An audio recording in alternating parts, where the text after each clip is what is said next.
El 28 de febrero del año 2026, mientras medio mundo dormía, Estados Unidos e Israel lanzaron una ofensiva militar sin precedentes contra Irán. En cuestión de horas, el líder supremo del país, Ayatollah Ali Khamenei, estaba muerto. Misiles cruzando el Golfo Pérsico, petróleo disparándose en los mercados y un Oriente Medio que muchos temían ver así desde hace más de 40 años. Para entender cómo llegamos a esta situación hay que retroceder mucho más atrás, porque Irán e Irak no son enemigos por casualidad. Son dos países que comparten frontera, religión y miles de años de historia entrelazada, y que aún así se han odiado y se han invadido y se han desangrado mutuamente durante generaciones. Ahora vas a entender por qué estos dos países que son vecinos han sido protagonistas de una de las guerras más extremas del siglo XX. Vas a ver cómo una revolución religiosa en el año de 1979 cambió el equilibrio de toda la región, porque Estados Unidos apoyó primero a uno y después destruyó al otro, y cómo todo este pasado explica exactamente lo que está pasando ahora mismo en este año 2026, porque la parte más reciente de esta historia es la que se está reescribiendo, el mapa de poder en Medio Oriente, en este preciso instante. Para empezar, una aclaración que mucha gente confunde. Irán e Irán no son el mismo país, ni hablan el mismo idioma, ni tienen el mismo origen étnico. Irak es un país árabe e Irán, en cambio, es persa. Su idioma es el farsí, no el árabe, y su identidad nacional se remonta al antiguo imperio persa, una de las civilizaciones más poderosas de la historia antigua. Lo que sí comparten estos dos países es la religión mayoritaria, el Islam chiita. Y aquí está la clave que va a explicar absolutamente todo lo que viene a continuación. Irán es el país chiita más grande y poderoso del planeta, e Irak, aunque también tiene mayoría chiita, durante décadas fue gobernado por una minoría suní, los árabes sunitas, que ostentaron el poder político, incluso sin ser mayoría religiosa. Esta tensión religiosa y el poder sumado a una frontera disputada durante siglos por el control del río Chad el Arad, la vía de acceso al Golfo Pérsico, es la semilla de todo lo que vamos a contar. Durante buena parte del siglo XX, Irán estuvo gobernado por el Shah Mohammad Reza Pahlaví, un monarca aliado cercano a Estados Unidos e Israel. Bajo su gobierno, Irán se modernizó, se occidentalizó y se convirtió en una potencia militar regional con respaldo estadounidense. Mientras tanto, Irak vivía bajo gobiernos árabes nacionalistas que veían con desconfianza el poder creciente en su vecino persa. Pero en el año de 1979 todo cambió. Una revolución liderada por el ayatollah Khomeini estableció una república islámica chiita de la noche a la mañana. Irán pasó de ser aliado de Washington a convertirse en su enemigo declarado. La crisis de los rehenes en la embajada estadounidense en Teherán, donde decenas de diplomáticos fueron retenidos durante más de un año, terminó de romper cualquier relación entre ambos países. Y aquí entra el segundo protagonista, Saddam Hussein, presidente de Irak desde el año de 1979.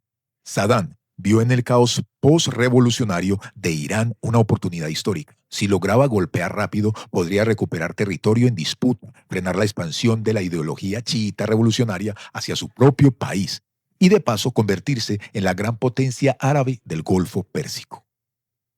En septiembre del año de 1980, Irak invadió Irán y comenzaba así una de las guerras más devastadoras y destructoras del siglo XX. Lo que Saddam pensó que sería una victoria rápida se transformó en una pesadilla que duró 8 años, y lo más perturbador no fue solo la duración del conflicto, sino los métodos que se usaron para sostenerlo, porque esta guerra introdujo algo que el mundo no veía desde la Primera Guerra Mundial. La guerra entre Irán e Irak entre 1980 y 1988 se convirtió en un infierno de trincheras, ataques con armas químicas y oleadas humanas de soldados, muchos de ellos adolescentes iraníes enviados al frente con la promesa del martirio religioso. Saddam Hussein utilizó gas mostaza y agentes nerviosos contra sus tropas iraníes y contra su propia población kurda, en uno de los episodios más oscuros de la guerra moderna. Y aquí es donde viene una de las paradojas más importantes de esta historia. Estados Unidos, que apenas un año antes había roto relaciones con Irán por la crisis de los rehenes, terminó apoyando a Irak con inteligencia militar, financiamiento y suministros, a pesar de conocer el uso de armas químicas. La lógica era simple: cualquier cosa que debilitara la revolución islámica iraní era bienvenida, sin importar el costo humano. Cuando la guerra terminó en el año de 1988 con un alto al fuego auspiciado por la ONU, el resultado fue devastador. Más de 1 millón de muertos entre ambos países, ninguna frontera modificada y ningún ganador real. Solo dos países exhaustos, empobrecidos y con una generación entera marcada por el trauma. Pero Saddam Hussein no aprendió la lección que muchos esperaban. Apenas 2 años después de terminar una guerra que lo había dejado en bancarrota, decidió invadir otro país vecino, una decisión que terminaría por destruirlo a él y a todo su régimen casi 15 años después. En 1990, Irak invadió Kuwait, buscando apoderarse de sus reservas petroleras y con esto pagar la deuda que había generado la guerra que tuvo contra el país de Irán. Esta decisión provocó la Guerra del Golfo, donde una coalición internacional liderada por Estados Unidos expulsó a las tropas iraquíes en cuestión de semanas. Saddam sobrevivió, pero Irak quedó bajo sanciones internacionales asfixiantes durante toda la década siguiente.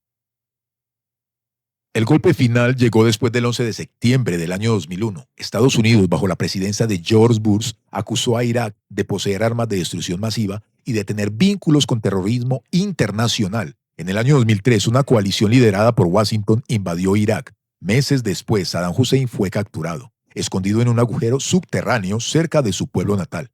Y en el año 2006 fue ejecutado. La caída de Saddam eliminó de un solo golpe al único contrapeso que durante décadas había frenado la expansión de Irán en la región. Y aquí está el giro más importante de toda la historia.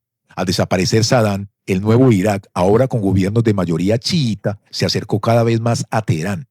Irán, sin querer disparar un solo misil, terminó ganando la guerra que no pudo ganar en los 80, simplemente porque Estados Unidos eliminó a su enemigo histórico. Durante los siguientes 20 años, Irán construyó algo mucho más ambicioso que un ejército convencional, una red de aliados armados por toda la región, desde el Líbano hasta Yemen, pasando por el propio Irak, pero esta expansión silenciosa tenía un techo, y ese techo se rompió en este año 2026. El 28 de febrero del 2026, Estados Unidos e Israel lanzaron ataques aéreos coordinados contra Irán, en uno de los golpes militares más contundentes de las últimas décadas en la región. Los bombardeos se produjeron mientras estaban en curso negociaciones diplomáticas entre Estados Unidos e Irán, lo que dejó en duda el propósito exacto de la operación. Entre las víctimas estuvo el propio líder supremo de Irán, Ali Jamenei, la máxima autoridad del régimen desde 1989, asesinado junto a varios familiares cuando su residencia en Teherán fue alcanzada por misiles de precisión. Como respuesta, Irán lanzó misiles y drones contra Israel y contra bases militares estadounidenses repartidas por Bahrein, Kuwait, Qatar, Emiratos Árabes Unidos, Arabia Saudita, Jordania e Irán, además de imponer un cierre selectivo del estrecho de Hormuz, uno de los puntos más sensibles del comercio mundial de petróleo. Ese cierre, sumado a los ataques contra instalaciones energéticas de ambos lados, disparó de inmediato los precios del petróleo y el gas en todo el planeta. Irak, el mismo país que invadió a Irán en el año de 1980 y que después fue invadido por Estados Unidos en el año 2003, terminó en este año 2026 atrapado de nuevo en medio de un conflicto entre las mismas potencias que llevan moldeando su destino desde hace casi medio siglo, viendo cómo su propio territorio era usado para lanzar represalias contra fuerzas estadounidenses.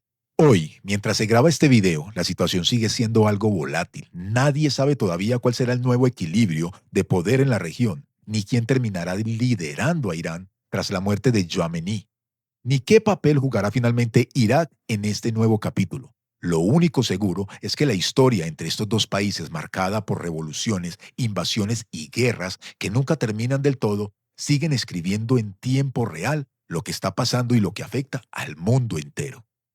Y ahora déjanos saber en los comentarios si quieres saber semana a semana cómo sigue el conflicto en el Medio Oriente, qué piensa Rusia, qué piensa China y Estados Unidos de lo que está pasando actualmente en pleno Mundial de Fútbol y si este Mundial simplemente es una distracción para que todo el mundo se calme y piense en otra cosa que no sea la guerra. Suscríbete al canal. Nos vemos en el próximo video.